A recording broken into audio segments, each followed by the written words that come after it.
सिया राम, सिया राम, सिया राम, सिया राम, सिया राम, सिया राम। श्रीमद् वाल्मीकि रामायण के बालकांड का 37वां सर्ग। गंगा से कार्तिकेय की उत्पत्ति। जब महादेव तप कर रहे थे उसी समय देवता अपने लिए सेनापति की इच्छा लेकर ब्रह्मा जी के पास आए और बोले, प्रभो, जिन भगवान महेश्वर ने हमें बीज रूप से सेनापति प्रदान किया था वे ही अब उमा देवी के साथ उत्तम तपस्या कर रहे हैं। पितामह, अब लोकहित के लिए जो कर्तव्य उचित हो उसको आप पूर्ण कीजिए। यह सुनकर ब्रह्मा जी ने कहा, देवताओं, गिरिराज कुमारी पार्वती जी ने जो शाप दिया है उससे अब तुम्हारी पत्नियों के गर्भ से कोई संतान ना होगी। अब उमा की बड़ी बहन आकाश गंगा के गर्भ से उस तेज को स्थापित कर अग्निदेव एक ऐसे पुत्र को जन्म देंगे जो देवताओं का समर्थ सेनापति होगा।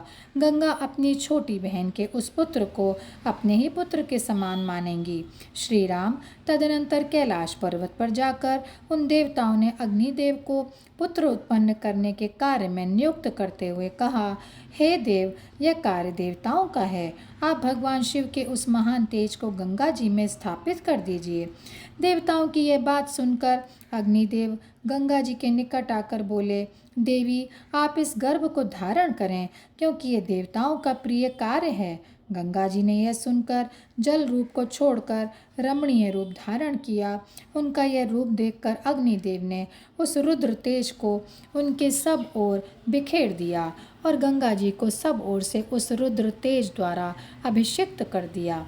तब गंगा जी ने अग्निदेव से कहा, हे देव, मैं आपके द्वारा स्थापित तेज को धारण करने में असमर्थ हो रही हूँ। यह सुनकर अग्नि ने गंगा जी से कहा कि अब आप इस गर्भ को हिमालय के पार्श्व भाग में स्थापित कर दीजिए। तब गंगा ने उस गर्भ को अपने स्रोतों से निकालकर यथोचित स्थान में रख दिया। यह गर्भ बड़ा ही तेजवान था। वह जिस भूमि पर गिरा उस भूमि की वस्तुएं स्वर्ण की हो गईं और उस स्थान के निकट वाली वस्तुएं चांदी की हो गईं तथा उससे दूरस्थ की वस्तुएं तांबे और लोहे की हो गईं। यह गर्भ एक आग के अंगारे के समान था, इसलिए इसके मल मूत्र का रांगा और शीशा बना। जिस भूमि पर यह गिरा वह स्वर्ण का पर्वत हो गया। इस गर्भ से जिस बालक का जन्म हुआ, देवताओं ने इसे दूध पिलाने के लिए कृत्तिकाओं को नियुक्त किया। इसके लिए यह बालक कार्तिकेय कहलाया। श्री राम कार्तिकेय गर्भस्राव काल में स्कंदित हुए थे, इसलिए देवताओं ने इन्हें स्कंद कहकर पुकारा। तत्पश्चात कृत्तिकाओं के स्तनों में परम उत्तम दूध प्रकट हुआ। उस समय स्कंद ने अपने 6 मुख पैदा कर उन 6 का स्तनपान किया और अपने पराक्रम से दैत्यों की सारी सेनाओं पर विजय प्राप्त की और देवताओं के सेनापति बने। श्री राम, मैंने तुम्हें गंगा जी के प्रसंग के साथ कार्तिकेय के जन्म का प्रसंग भी सुनाया। यह कथा श्रोताओं को पुण्यात्मा बनाने वाली है और यहीं पर यह अध्याय समाप्त होता है। जय सिया राम, जय सिया राम, जय सिया राम।